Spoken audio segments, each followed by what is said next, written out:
l'UEMOA, l'Union économique et monétaire ouest-africaine. L'UEMOA, 8 pays, un destin commun, un espace économique harmonisé, ouvert et concurrentiel. L'UEMOA, votre guide au cœur de l'Afrique, des grands événements et des grandes mutations sur Africable.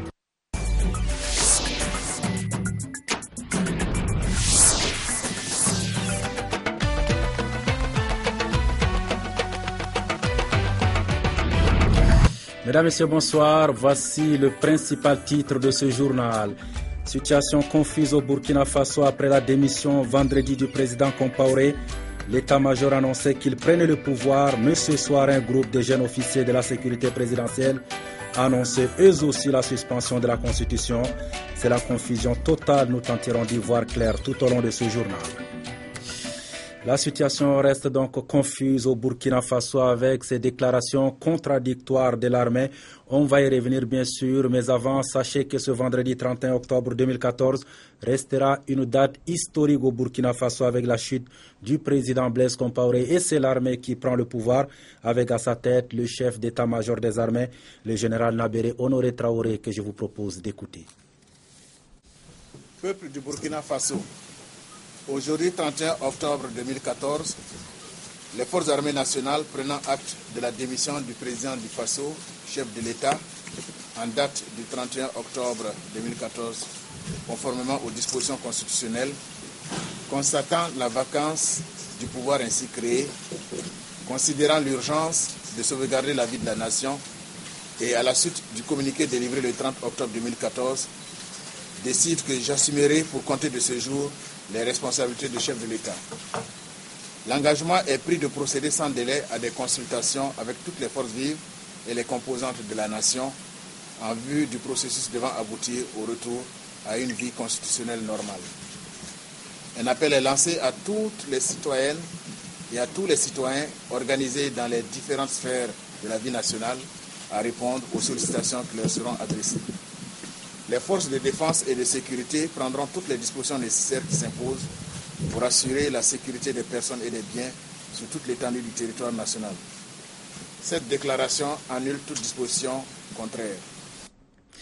Mais en réalité, qui dirige actuellement le Burkina Faso? Difficile de répondre car c'est la confusion totale au sein de l'armée. Outre le général, le chef d'état-major des armées que vous venez d'entendre, d'autres groupes de sous-officiers et d'officiers de la sécurité présidentielle ont fait leur apparition et annoncent la suspension de la Constitution, ce qui montre clairement qu'une partie de l'armée semble ne pas reconnaître l'autorité du général Traoré Abdoulaye Bari.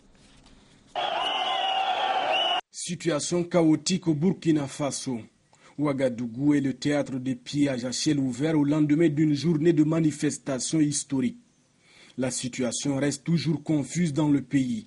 Les déclarations se multiplient depuis 48 heures. Ce vendredi, le président Blaise Compaoré a démissionné de ses fonctions après 27 ans au pouvoir.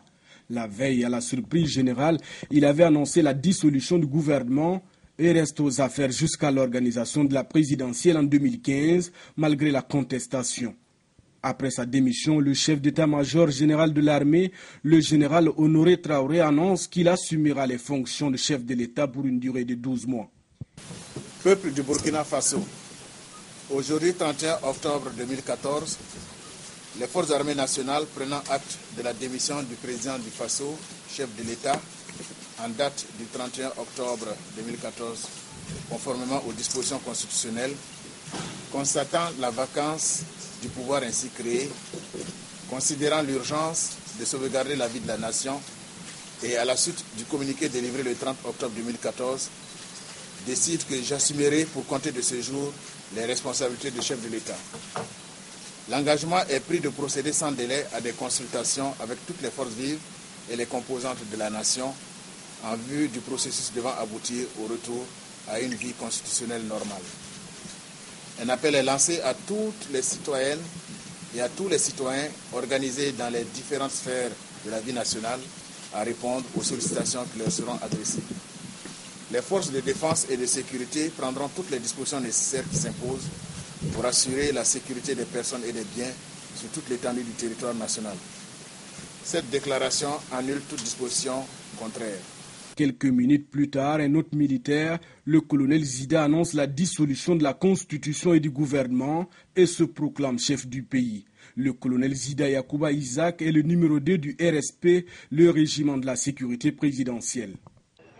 1. La constitution du 2 juin 1991 est suspendue.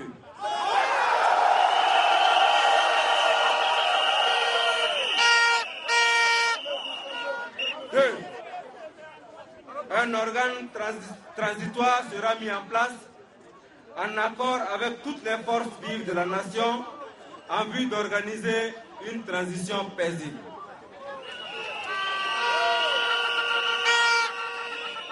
Cette transition sera encadrée pour un retour à une vie constitutionnelle normale. Des centaines de personnes ont manifesté devant l'état-major de l'armée pour exiger que la transition soit dirigée par Kwame Lougué, un général à la retraite et ancien ministre de la Défense de Burkina. Le Burkina Faso est secoué par des manifestations sans précédent. La volonté de Compaoré de modifier la constitution pour se maintenir au pouvoir à la fin de son mandat est l'élément déclencheur de ces violences qui secouent aujourd'hui le pays. Après sa démission, l'on ignore toujours où se trouve Blaise Compaoré. Les choses sont allées très vite. Tout a commencé donc ce jeudi 30 octobre au matin lorsque les députés s'apprêtaient à voter le projet de modification de la Constitution. Finalement, sous la pression de la rue, le vote a été annulé, mais le mal est déjà fait. Les manifestants exigent la démission sans condition du président Blaise Compaoré. Retour sur cette journée insurrectionnelle au Burkina Faso avec nos envoyés spéciaux Abdoulaye Bari, Bakary Kiono. Soulèvement populaire au Burkina Faso. Ce jeudi, des manifestants hostiles à la révision de la Constitution ont pénétré dans l'Assemblée nationale et mis le feu à l'institution où étaient réunis des parlementaires. Même sort pour la télévision nationale qui a arrêté d'émettre après avoir été mise à sac par les manifestants. La journée a été mouvementée. Des manifestants ont tenté de se rendre au palais présidentiel, mais le secteur était bouclé complètement par la garde présidentielle qui a tiré pour les disperser.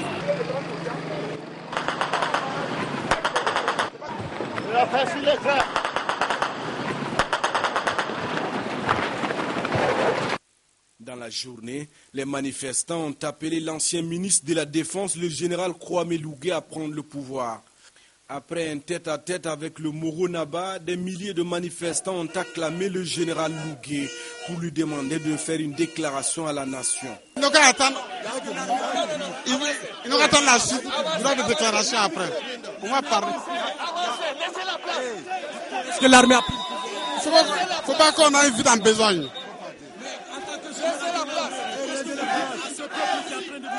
J'ai dit au peuple d'attendre que les officiers soient avec eux. À la fin de la journée, après une concertation entre les différents chefs militaires, l'armée décide de prendre sa responsabilité. L'Assemblée nationale est dissoute. Le gouvernement est dissous. Un organe transitoire sera mis en place en concertation avec toutes les forces vives de la nation en vue de préparer les conditions pour le retour à l'ordre constitutionnel normal dans un délai de 12 mois au plus tard. D'une déclaration à une autre, après l'armée, c'est au tour du président Compaoré de faire son adresse à la nation. Il annonce la dissolution du gouvernement et la levée de l'état de siège. Il entend diriger le pays jusqu'à la fin de son mandat en 2015. C'est la confusion totale au Burkina. Difficile de dire à l'heure qui dirige le pays. Des scènes de pillage ont actuellement lieu partout à Ouagadougou. La journée promet d'être riche en rebondissements. Ce vendredi donc, le président Compaoré annonçait qu'il quittait le pouvoir après 27 ans de règne sans partage à la tête du Burkina Faso. Il a lui-même participé à 3 putschs dont le dernier lui a permis d'arriver au pouvoir. En 1987, certains le qualifient des pompiers pyromanes de la sous-région, mais qui est en réalité Blaise Compaoré et son portrait dans ce reportage. Toujours affable, jamais une parole qui blesse. Cette image d'un homme sage, Blaise Compaoré, la véhicule de capitale en capitale. 27 ans que ça dure, 27 ans qu'il endosse le costume de Monsieur Solution des crises africaines. Côte d'Ivoire en 2004. Les Ivoiriens, les Ivoiriennes sortent nombreux, votent massivement, dans le calme, avec sérénité. Et il y va de l'intérêt de la Côte d'Ivoire, de la sous-région. Mali, l'an passé. Plaisir d'être à Bamako et bien sûr de saisir cette occasion pour d'abord saluer les fidèles musulmans. Ces médiations sont les plus récentes, mais depuis près de 30 ans, le numéro 1 du Burkina Faso apparaît comme un pilier incontournable de l'Afrique francophone, voire de ce qu'on appelle la France-Afrique. Blaise Compaoré a toujours su nouer des relations étroites et jamais ombrageuses avec les présidents français, notamment Jacques Chirac, ou dernièrement François Hollande. À l'étranger, Blaise Compaoré est vu comme un homme intègre et pacifique.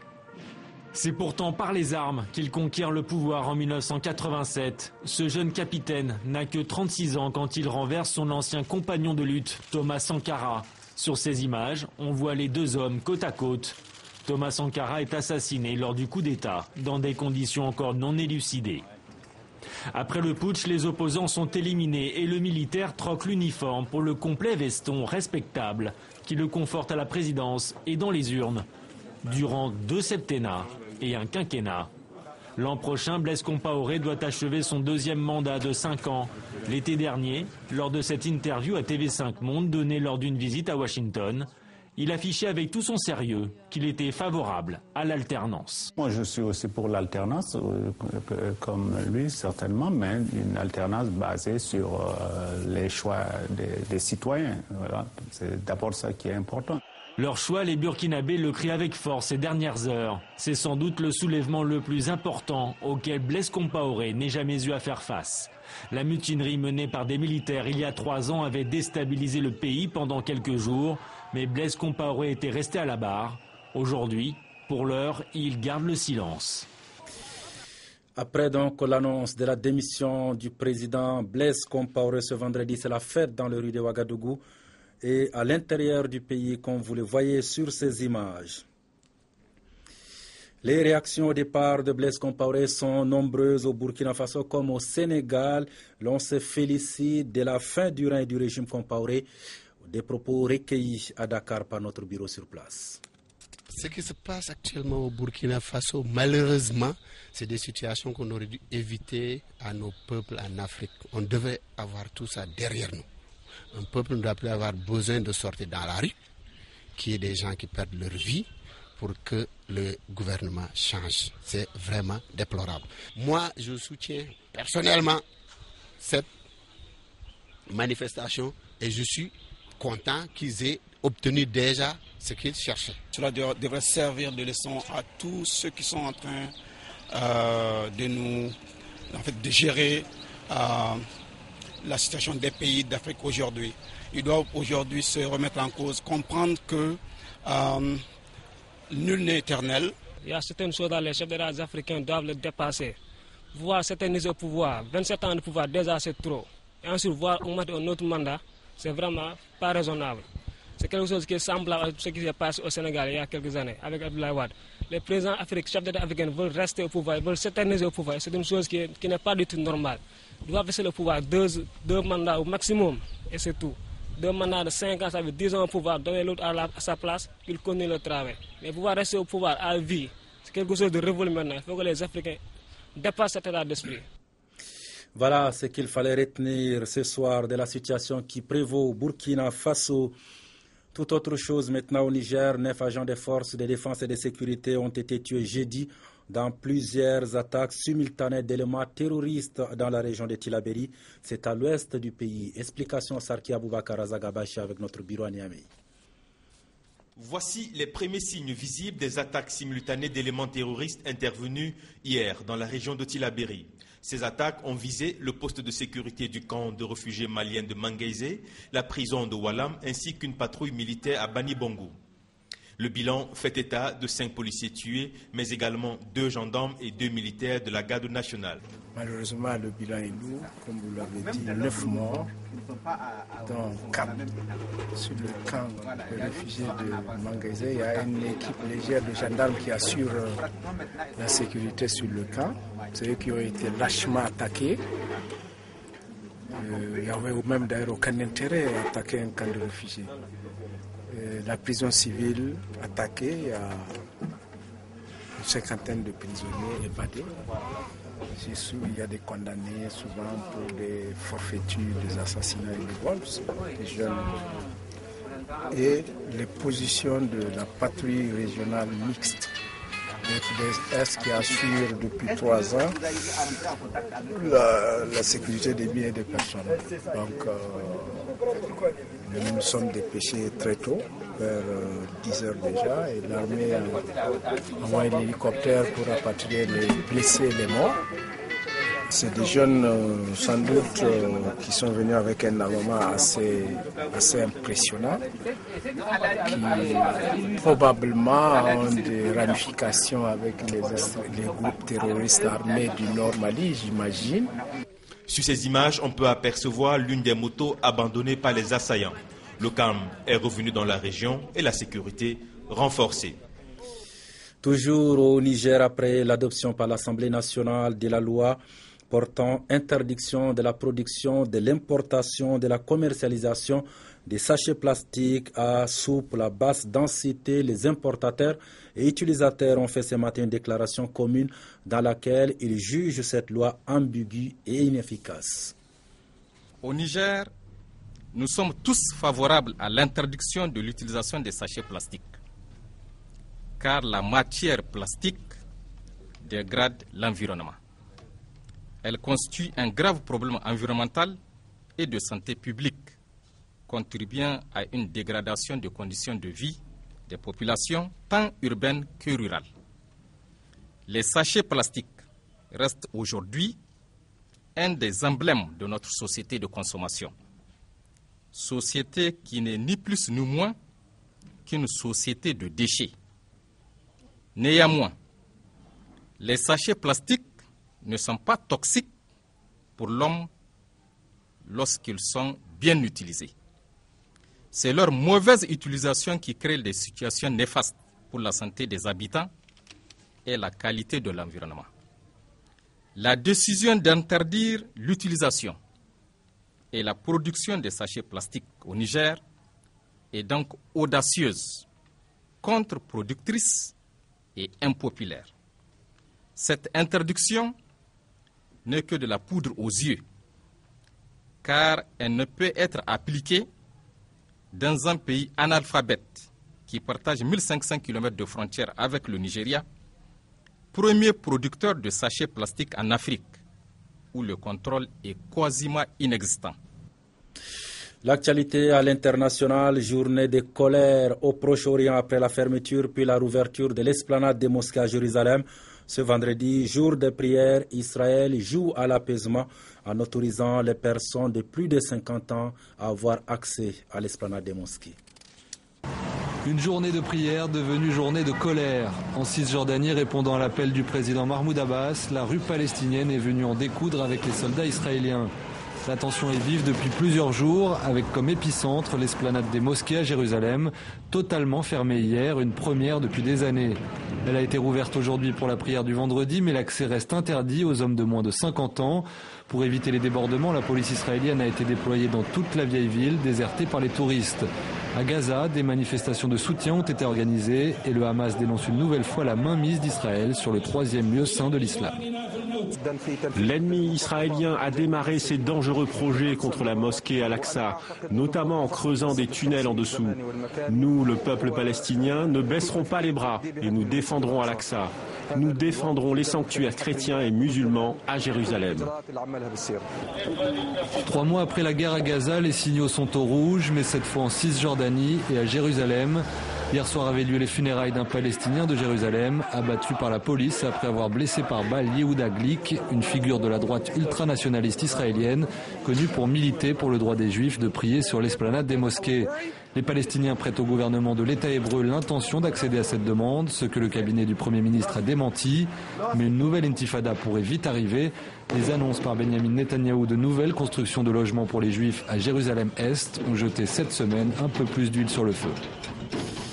La situation à la frontière turco-syrienne au cœur de l'entretien entre le président turc en visite ce vendredi à Paris et François Hollande. Entre-temps, les 150 peshmerga irakiens envoyés pour lutter contre les islamistes assiégeant la ville kurde de Kobané sont toujours en attente à la frontière turque.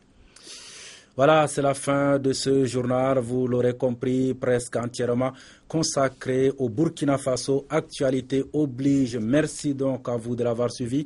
La suite des programmes tout à l'heure à 20h30, à votre avis, 21h30 Afrique Info première partie et à 22h15 la suite de votre feuilleton Saloni. Passez d'excellents moments en notre compagnie. À demain.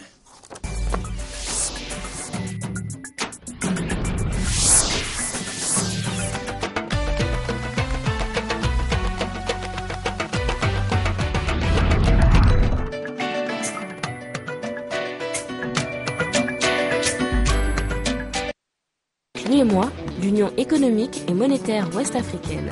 L'UEMOA, 8 pays, un destin commun, un espace économique harmonisé, ouvert et concurrentiel. L'UEMOA, votre guide au cœur de l'Afrique, des grands événements et des grandes mutations sur Africable.